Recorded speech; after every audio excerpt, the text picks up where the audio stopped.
But what you think needs to happen next, coming from the incoming president, let's say the next 13 days, there's so much focus on that right now. Should we be focused on that? Should we be focused on January 20th and beyond? I think we should be focused on January 20th and beyond. There's a lot of speculation to whether the 25th Amendment should be invoked or an impeachment. But as a practical matter, there's no time for any of that. I just think that the incoming president has to really have as a high priority bringing this country back together, or at least starting the process. How does he do that? Well, you start with words. He's the one that says that president's words matter, and they do.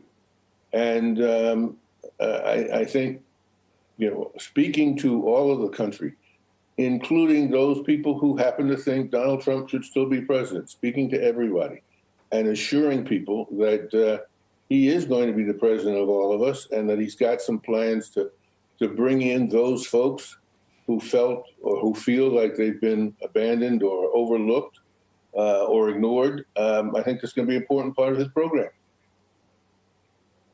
There were some moves yesterday, including his announcement that he's looking at Merrick Garland for Attorney General. I mean, that would be a step like that, sort of saying that they're looking for moderates, looking for people who are willing to work with both sides of the aisle. Yeah, I think, first of all, I think that's a brilliant selection. And I think that, in fact, Joe Biden is a moderate. Joe Biden is not, sort of on the far left. He's sort of in the extreme middle, and the kinds of people that he's bringing in are talented, thoughtful, public servants. And that's what this country needs now, instead of people who are focused on their own political lives and agendas.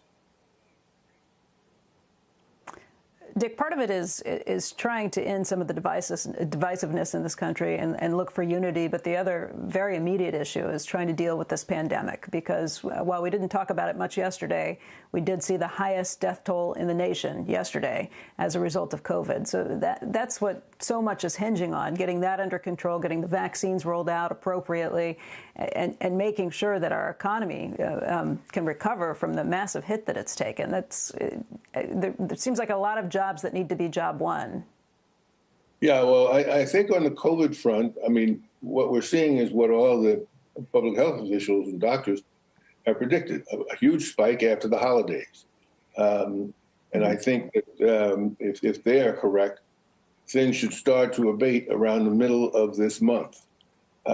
Now, what we need and what we've needed from the beginning is some leadership at the national level that helps give all of us some guidance as to how to act and react. And we also need the states to come together in a way that they can coordinate the rollout. I'm right now down in Florida. We left New York because guess what?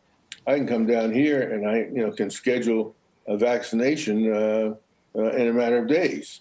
In New York, they're still busy trying to hand out the vaccine to the various dispensers, and nobody can tell you when they're going to get their allocation or how much they're going to get or what they're going to do with it. Every state is different, and frankly, it's a bit of a mess because there's no coordination. There's no national leadership. I think what Biden has in mind is doing just that, providing some national leadership and guidance. I know that Florida has said that anybody age 65 and up can get it if they make an appointment. You've got an appointment for Sunday to go ahead and get your first vaccination? Yep, I do. And it's orderly and sensible. I don't know how Florida sort of stole the march on everybody else, but you call or you go online, you make an appointment, you get an appointment, you get a certification number for what time you're supposed to show up. You show up, they give you a vaccine, tell you come back in 3 weeks, and you're done for the day. Shepard Smith here. Thanks for watching CNBC on YouTube.